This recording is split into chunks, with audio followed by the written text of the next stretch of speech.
Hello guys, the helmet view में दोस्तों आपका स्वागत है। और आज मैं आपको बताने जा रहा हूँ, बाइक से जब हम चलते हैं तो एक्सीडेंट के 4 मेजर का कारण होते हैं जिससे हम बच सकते हैं। सेफ्टी के लिए मैं आपको बताऊंगा और किन किन कारणों की वजह से हमारा एक्सीडेंट हो जाता है, ये भी मैं आपको बताने वाला हूँ। होप करता हूँ आपको वीडियो अच्छी लगेगी। तो फर्स्ट कारण मैं आपको बताता हूँ। तो दोस्तों, फर्स्ट कारण होता है हमारा पैनिक ब्रेकिंग। तो जब भी हम स्पीड में चल रहे होते हैं ना, तो हम क्या करते हैं, जैसे अचानक से कोई आ गया। कभी कभार हमारा रोड पर ध्यान नहीं होता है, थोड़ा इधर उधर हम देख रहे होते हैं और अचानक से कोई आ जाता है। 125 और 100 सीसी में जिनमें डिस्क होती है पर एबीएस नहीं होता है दोस्तों। अब उस सिचुएशन में हम क्या करेंगे बचने के लिए, जैसे हमने पैनिक ब्रेकिंग मारा तो ये जो हाथ होता है हमारा, हैंडल को काफी स्ट्रॉन्ग टाइट हमें पकड़ना है और फिर ब्रेक लेनी है ऐसे करके। अगर हम पूरे हाथ से ऐसे दबा देंगे और हमने ये लूज कर रखा है तो अचानक से ऐसे हैंडल होएगा और हम गिर सकते हैं, क्योंकि पूरा फोर्स ब्रेक का हमने इस हाथ पे लगा दिया है और हम घबरा भी गए तो अचानक से हैंडल ऐसे हो जाता है। आपने देखा होगा कई बार बंदे गिर जाते हैं। तो ऐसे में हमें क्या करना है, फर्स्ट ऑफ ऑल तो हमें हैंडल अपना टाइट पकड़ना है। जब भी हम रोड पर चला रहे हैं, कभी जरूरी नहीं है कि पैनिक ब्रेकिंग से ही हमारा एक्सीडेंट हो सकता है कोई खड्डा आ जाए, कुछ भी आ जाए। अगर हम नॉर्मली पकड़े रखेंगे तो ऐसे भी हो सकता है, ऐसे भी हो सकता है। तो हमें हमेशा हैंडल इतना पकड़ना है कि भाई नॉर्मल, कि हाँ हम बाइक हमारी स्टेबल रह सके। दूसरा पॉइंट, जब भी हमें पैनिक ब्रेकिंग लगानी है तो हमारा दिमाग एकदम से नॉर्मल रखना चाहिए, होपलेस नहीं होना है। ये वाले हैंड से टाइट हैंडल पकड़ो और आराम से ब्रेक लो। ये कोशिश करो कि आपका हैंडल बिल्कुल सीधा रहे, तो आप नहीं गिरोगे दोस्तों। 95% चांस है आप नहीं गिरोगे। खुदा ना खास्ता अगर कुछ ऐसा हो जाता है तब 5% चांस है, नहीं तो आप नहीं गिरोगे अगर आपने इस हैंड से टाइट पकड़ रखा है। दूसरा मेजर चांस मैं आपको बताता हूं। तो दोस्तों, दूसरा पॉइंट मैं आपको बताता हूं। बाइक के अंदर जो वॉबलिंग होने लगती है ना, मान लो, वॉबलिंग के भी 2 कारण होते हैं। पहला, हमारा हैंडल जो है वो बार बार इस तरफ से करने लग जाता है। देखो मैं आपको दिखाता हूं, ये जो हमारा हैंडल होता है ये ऐसे ऐसे कांपने लग जाता है, ठीक है। जब हमारे यहाँ से शॉकर खराब हो जाते हैं तब ये करता है, और दूसरा हमारा जब बेरिंग यहाँ से कट जाते हैं तब होता है।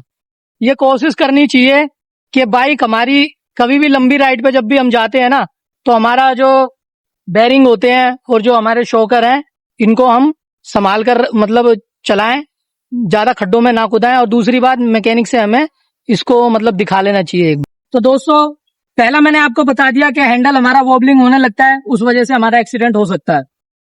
दूसरा, इसी वॉबलिंग के अंदर 2 कारण और होते हैं। तो एक कारण मैं आपको बताता हूँ। जब हमारे पीछे का जो स्विंग आर्म होता है बाइक का, तो यहाँ पे बुश लगे होते हैं, वो जब कट जाते हैं तो बाइक हमारी ऐसे ऐसे पीछे से होने लग जाती है। ठीक है। और अगर आपके बुश सही है तो उसके बाद फिर जो हमारे ये चैन सेट होता है, ये जो हमारा रिम होता है, इसके अंदर बेरिंग लगे होते हैं 2।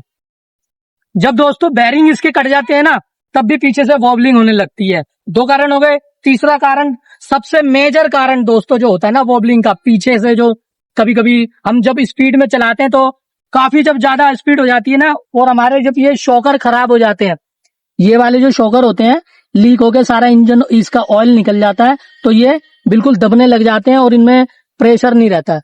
तो उससे क्या होता है, स्विंग आर्म हमारा जो होता है वो जोर जोर से ऐसे हिलने लग जाता है, टायर भी हिलने लग जाता है, जिसकी वजह से हम हैंडल कितना ही तेज पकड़ लें पर 98% चांस होता है कि हमारा एक्सीडेंट होना ही होना है। काफी वीडियो में आपने देखा भी होगा एक्सीडेंट हो जाता है। तो मैं आपको बताता हूं, जब भी आप बाइक चला रहे हो और अगर आपके शॉकर खराब है, पहले तो कोशिश करो आप तेज ना चलाओ। अगर बाई चांस आपने तेज चला लिया, आपको ध्यान ना रहा हो और आप तेज चला रहे हो और वॉबलिंग हो जाए, तो दोस्तों आपको सिर्फ ये काम करना है, बाइक को जितनी आपके अंदर ताकत है ना, स्पीड में हो और पीछे से टायर ऐसे हो रहा है, आपको लग रहा है कि हाँ एक्सीडेंट होने वाला है, हम गिरने वाले, तो आपको ये एक काम करना है, हैंडल जितना हो सके उतना टाइट पकड़ लो, एक्सीलेटर मत करो उसको, हैंडल को टाइट पकड़ो और आगे का ब्रेक तो बिल्कुल भी नहीं मारना है आपको, नहीं तो आप गिरोगे। धीरे धीरे से पीछे का ब्रेक मारो और बस ये इंतजार करते रहो कि बाइक कब रुकेगी। हैंडल आपको बिल्कुल टाइट रखना है। अगर आपने लूज कर दिया हैंडल तो पक्का आप गिरोगे। सारा खेल हैंडल का ही है। इसी से बाइक संभलती है, इसी से होती है, इसी से स्टेबल होती है। अच्छा, अब मैं आपको बताने जा रहा हूँ तीसरा मेजर कारण एक्सीडेंट होने का। हमारे पास मिरर बाइक में जरूर होने चाहिए। मिरर नहीं होते हैं, हम क्या करते हैं, पीछे ऐसे करके देखते हैं कि कोई आ तो नहीं रहा। जब भी हमें राइट टर्न या लेफ्ट टर्न लेना होता है तो हम पीछे मुड़ के देखते हैं। जब तक हम पीछे मुड़ के देखते हैं, सिंगल वे पे जब हमारी बाइक चल रही होती है तो सामने से हो सकता है कोई भी जब तक आ जाए, जब तक हम पीछे मुड़ के देख रहे हैं। तो दोस्तों मिरर जरूर होने चाहिए बाइक के अंदर। हालांकि मेरा एक मिरर ये टूट गया है, मैं लिपट गई थी बाइक वहां पे, मतलब जहां मैंने खड़ी कर रखी थी तो टूट गया है। तो दोस्तों दोनों तरफ के मिरर आपके पास होने चाहिए। तो दोस्तों चौथा कारण मैं आपको बता देता हूँ। जब भी आप हेलमेट पहनते हो, अगर आपके पास हाफ हेलमेट है तब तो आपको पूरा विजिबल होता है। फुल मास्क का हेलमेट पहनते हैं ना, फुल फेस का हेलमेट, तो उसमें क्या होता है, कुछ ऐसे पॉइंट होते हैं, ब्लाइंड ब्लाइंड पॉइंट होते हैं, ब्लाइंड स्पॉट होते हैं जो हमें नहीं दिख पाते हैं, जिसकी वजह से हमें मिरर में दिखता है कि हाँ पीछे से कोई नहीं आ रहा है। तो और बकायदा साइड में हमारे जस्ट पीछे कोई ना कोई होता है, जिसकी वजह से हम एकदम से टर्न लेते हैं और हमारा एक्सीडेंट हो जाता है। उसके लिए हमें क्या करना है, एक छोटा सा गोल टाइप का मिरर आता है जो हमारे इसी मिरर के ऊपर, आप देख लेना फ्लिपकार्ट पे, अमेजोन पे मिलता है। उसको यहाँ पे आप लगा लोगे तो उसका क्या काम होता है, जैसे ये रोटिंग होता है ना, रोटेशन हो रहा है, कहीं पे भी आप घुमा लो, ऐसे ही उसका होता है। आप जरा सा ऐसे पुश करोगे तो वो आपको एडजस्ट कर देता है। उससे क्या यहाँ पे आप लगा सकते हो, उससे आपको पता चल जाता है। ये दिखाएगा आपको पीछे का, और जब वो छोटे वाला होता है, जब उसको यहाँ पे आप प्रेस करोगे तो आपको ब्लाइंड स्पॉट भी दिखाता है। और दोस्तों एक मैं आपको बोनस पॉइंट बताना चाहता हूँ, हेलमेट पहन के जरूर चलो, क्योंकि मेरी आंखों देखा मैं हाल आपको बता रहा हूँ। जब मैं ऋषिकेश ट्रिप पे गया था, लिंक में डिस्क्रिप्शन में डाल दूंगा, तो वो मैं रिकॉर्ड नहीं कर पाया था, लेकिन अपनी आंखों देखा हाल मैं आपको बता रहा हूँ।